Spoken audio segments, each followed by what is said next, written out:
En mémoire de Faustin Birindoa, ancien Premier ministre de la République démocratique du Congo, jadis Zaïre, une messe d'action des grâces a été dite à la paroisse Notre-Dame de Fatima. 24 ans après la disparition, sa famille et ses proches font un témoignage d'un homme dévoué pour son pays. Il a travaillé pour son développement.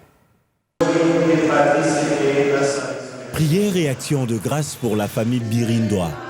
24 ans après la mort de leur père Faustin, ces enfants ont commémoré à travers cette messe la vie d'un homme qui a servi la nation à différents niveaux.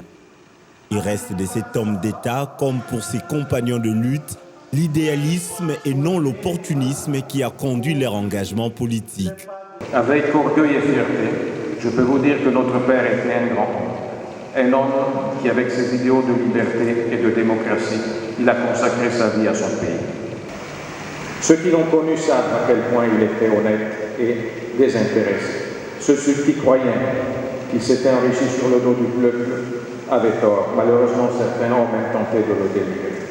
Les amis et personnalités congolaises réunis autour de nous le jour de ces obsèques ont pu constater à quel point sa demeure était accueillante et modeste.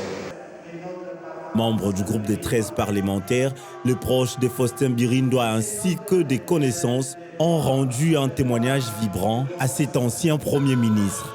Témoignage sur mon guide politique. Pour ceux qui ne le savent pas, mes premiers pas en politique, c'est Papa Faustin qui les a conduits. À cette époque-là, tout jeune, soucieux de faire quelque chose pour son pays, avait les yeux tournés vers l'UDPS. M. Birindoa, très intrépide, un vrai combattant de liberté, qui veut toujours accomplir ses tâches, et parfois même très pressé à les accomplir. Il nous a demandé, tellement il était sympathique avec nous, de ne pas chômer dans nos cellules, de commencer déjà à travailler pour notre parti. Décédé le 29 avril 1999, Faustin Birindoa était le Premier ministre du Zaïre du 18 mars 1993 au 14 janvier 1994.